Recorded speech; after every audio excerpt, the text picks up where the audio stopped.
Julie, and this is Julie Sews Her Own Clothes. The garden room is a little bit more peaceful and calm. All of the Christmas decorations have been removed. We are somewhere between Christmas and returning back to work. I am really not sure what the day is, what the date is. What I do know is I've had a couple of really restful days where Chris has been back to work, all the visitors have gone home, and I've spent a good bit of time in my garden room, which is also known as the sewing room.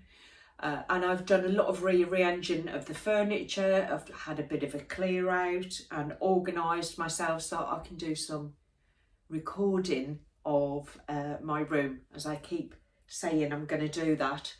I've spent quite a bit of time working out how to manage my data and my storage so I can video a little bit more seamlessly. I bought a laptop at Christmas and hopefully that's going to help me get myself a little bit more organised. How did your Christmas go? I hope you had a lovely time.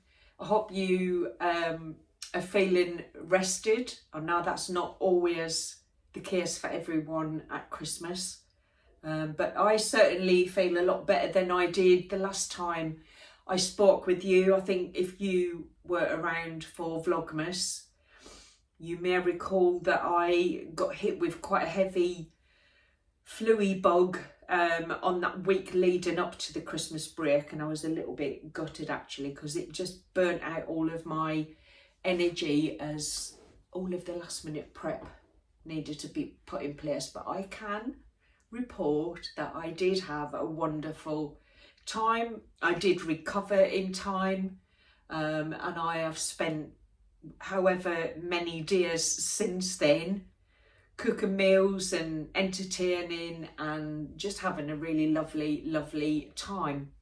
I got some wonderful gifts over Christmas, one of them being my little sewing machine mug. This morning I have been on the fold line and spent my gift voucher, so I will be sharing with you what I've been purchasing as those gifts arrive through the post. I also am going to spend not the rest of today, but I'm also going to spend a bit of time today having a look on First for Fabrics. I would like to purchase some fabric for one of the patterns that I've just purchased. Well, actually two of the patterns I've just purchased. I don't think I have the right fabric in my sewing room for those, so I will be sharing that with you in good time as those things arrive through the door. In terms of, I know this is kind of the time where vloggers share their neckline and their plans for 2024. I haven't really got that far.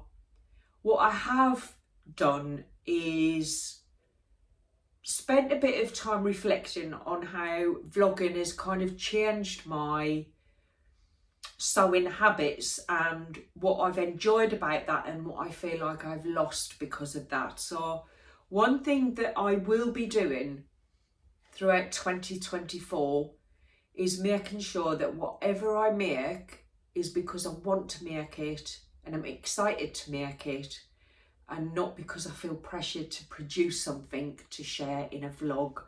And I think that's quite easy to get caught up in that and think, oh, you know, I'm due to put another video out, I must make something for that. I want 2024 to be a year where I make garments that are a bit more taxing to my skill set. I really want to have garments that take time and are not rushed. I've picked two patterns that will show that spirit of learning and taking my time, and a bit of slow thoughtful sewing rather than churning out of garments, which I feel like I might have done over the last 2 years, actually, even before I started vlogging. And I kind of slipped into that the other day, and I had to stop myself and remind myself not to do that. So before the Christmas break, I'd started to make the Cara cardigan, and then it kind of got sidelined because I didn't feel well. I then came back into the sewing room and almost in a bit of a manic state, was like, I must get it finished. And I ended up cutting it on the wonk because I hadn't took my time. So it's now shorter than I intended it to be, and I still haven't finished it because I thought, do you know what, I'm really not in the mood for completing that garment, so why am I stressing myself? I was stressing myself to get it finished because I told everyone in my vlog that I was going to finish the Cara, and I thought, I'm putting pressure on myself. So 2024, I am going to do my utmost to have a year of pressureless sewing and just keep reminding myself of why I sew. I sew because I love it, and I sew because it's an enjoyable hobby. And this year I must keep that in mind. And I've seen quite a few vloggers who have said goodbye for a while, who are going to bail out of vlogging because their sewing has become a task and a job, and they've lost their mojo with it. And I definitely do not want to be in that category. I love sewing and I want to continue to enjoy that. But in saying that, there's always a need for a quick win, and I think that's quite satisfying to sew something up that takes very little time, that you can do whilst you're kind of planning a bigger project. So around me in the sewing room, I have 2 projects on the go.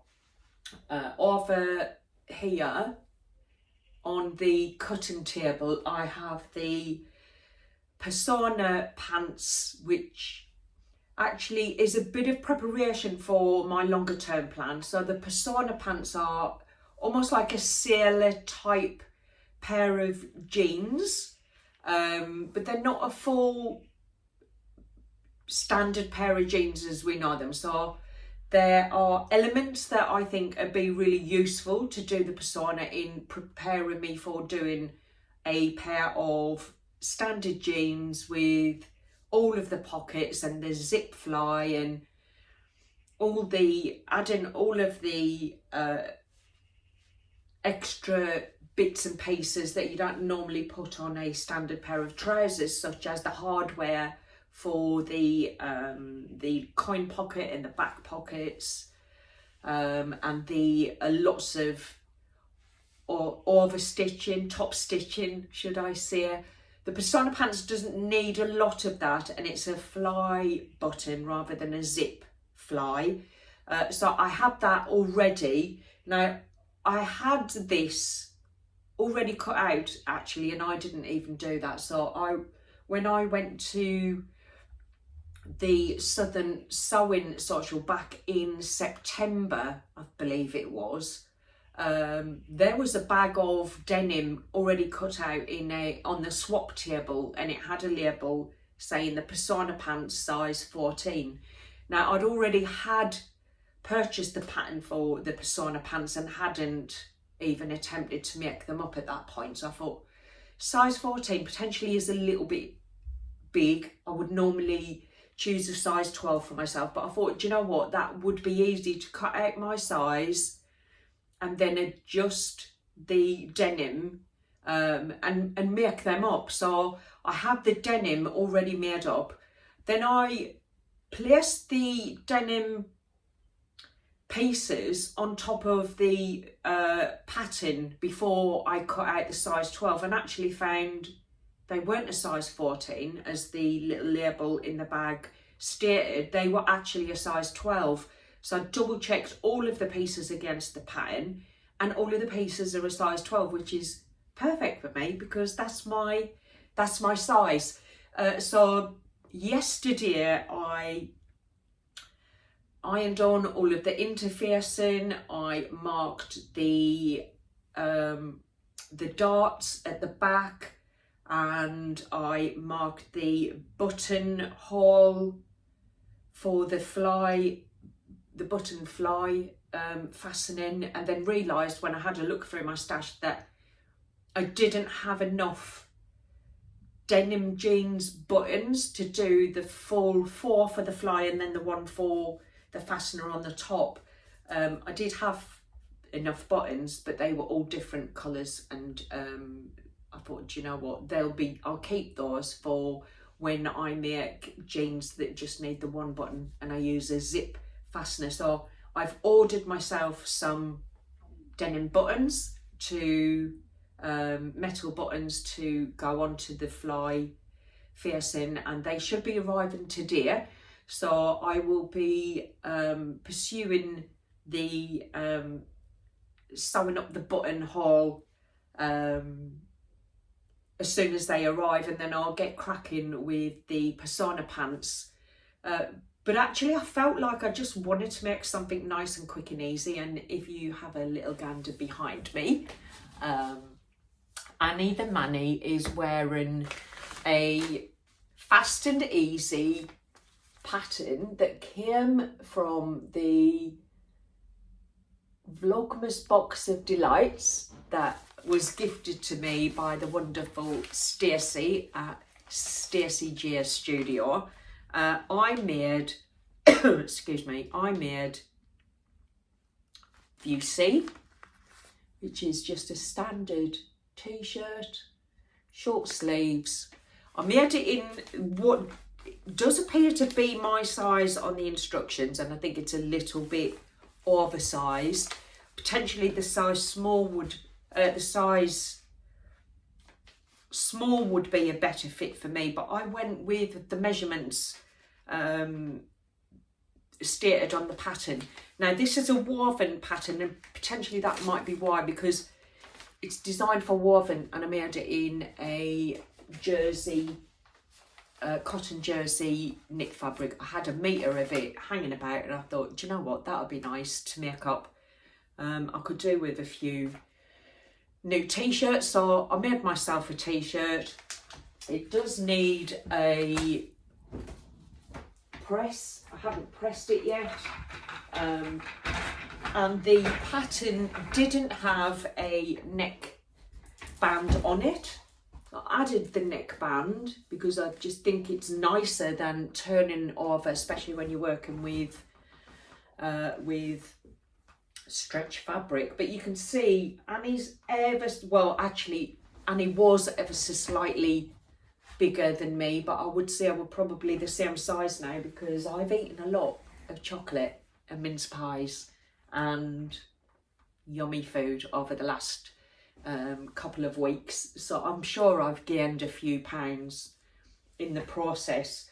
I've not tried it on yet. I think once it's had a steam press and I've turned the sleeves and the hem, then I will try it on, and I'm certain I've got some Mariflex in this colour, so I will have a little hunt of that.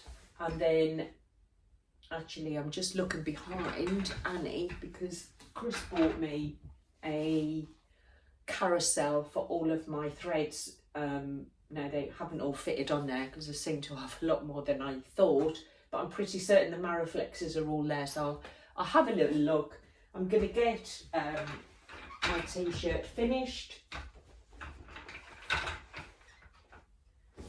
and then I'll decide whether or not, actually, if I make another one, I'll stick to the medium, or whether I'll size down to the small. I quite like a boxy, large fitting t-shirt. It is just for hanging around in.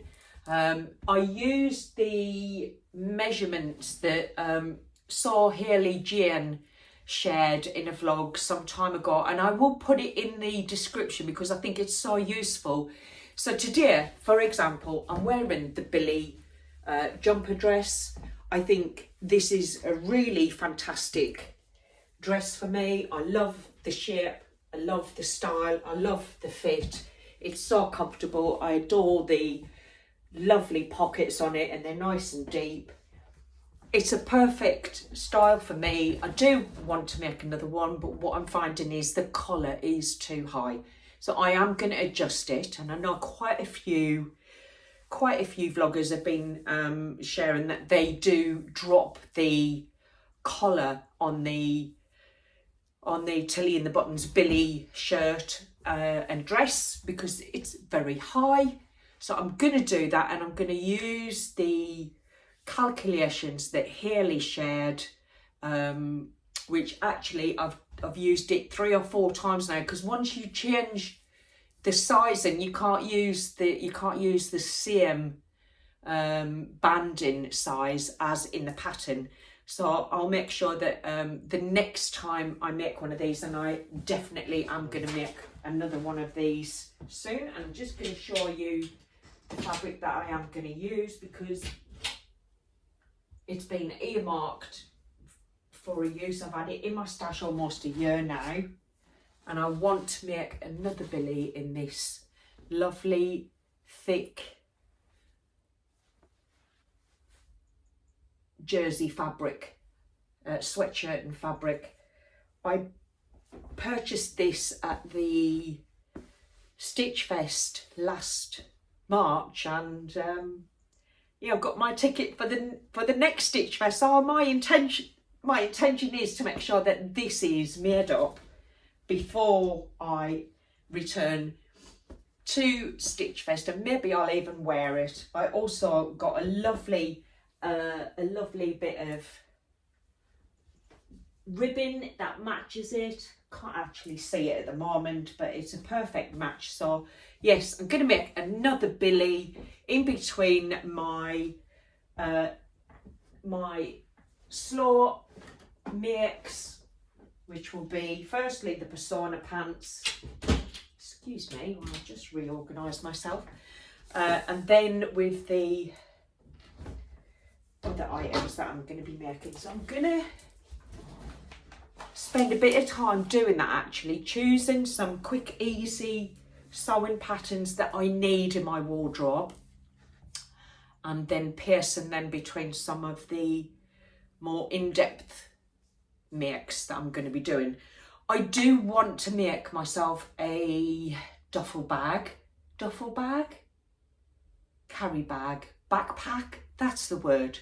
I want to make myself a backpack. I've got all of the hardware to do that, and I've got some nice fabrics to make one up. So that I will be doing this year. Jeans is definitely on my agenda. I'm not sure, it might take me 2 or 3 pairs to get the perfect fit for me, but this year I am really going to focus on that, and yes, I'm committed to that. So that's something I'm going to be doing throughout 2024. I'm rambling now. I can hear myself rambling. I'm going to have a sip of my tea from my lovely mug.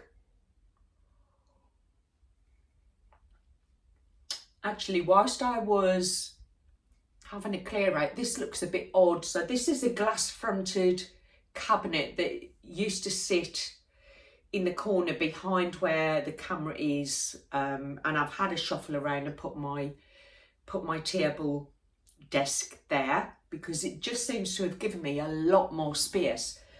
But what the problem with that is that it will be in full sunlight, and I risk all of my fabrics in there getting washed out from the sun.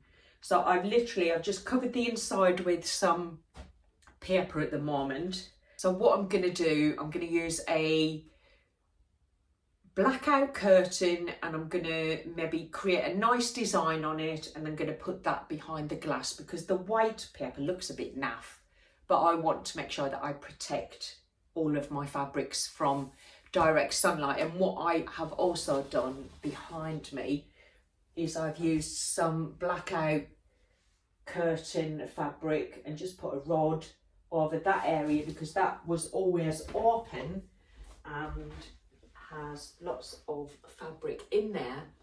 And I did notice a couple of pieces of fabric that have been in there quite some time had a bleach mark on them where the sun had took the colour out. So what I'm going to do now is I am going to share with you a very short video that I made. My great nephew was super keen to get involved, and he asked if he could be. He kept saying, Julie, when you gonna do your vlog? Are you gonna do a vlog while I'm here? You have to do a vlog while I'm here. And I was like, well, why is that? He's like, I want to be your cameraman. So he wrote a few questions down, and he interviewed me and recorded me answering his questions, bless him. So I'm going to share that little bit of footage with you now. He then proceeded we did a bit of recording whilst I did a little show around my garden room.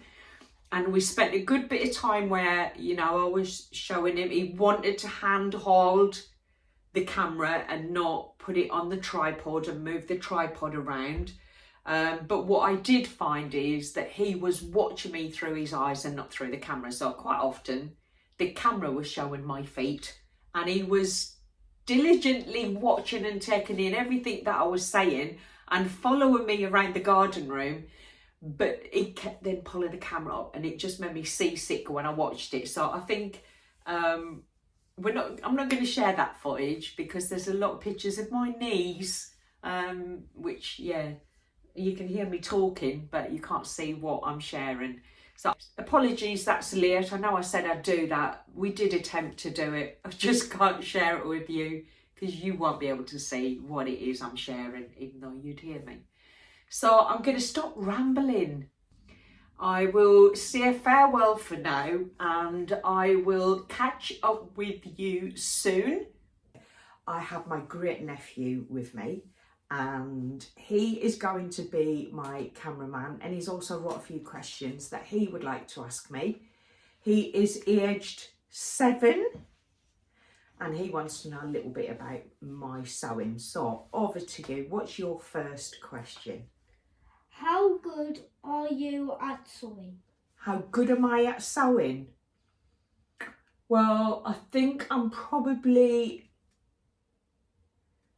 Oh, that's a tricky one. I think I'm probably a intermediate sewer. So I've got some good techniques. Like a 5 out of 10? Out of 10, I'd give myself a 6 out of 10. 6 out of 10, because I think I've still got a lot to learn. Yeah, fair ratings. Do you like sewing? Do I like sewing? I love sewing. I love sewing. I would sew every day if I could. It calms my mind, and it lets my hands be creative and lets me make things that didn't exist before. So I love it. How long have you been sewing? How long have I been sewing? So I started sewing in May 2020.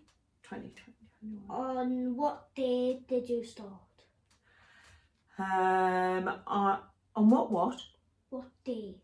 What day? I can't remember. I can't remember what day it was. What is your favourite material?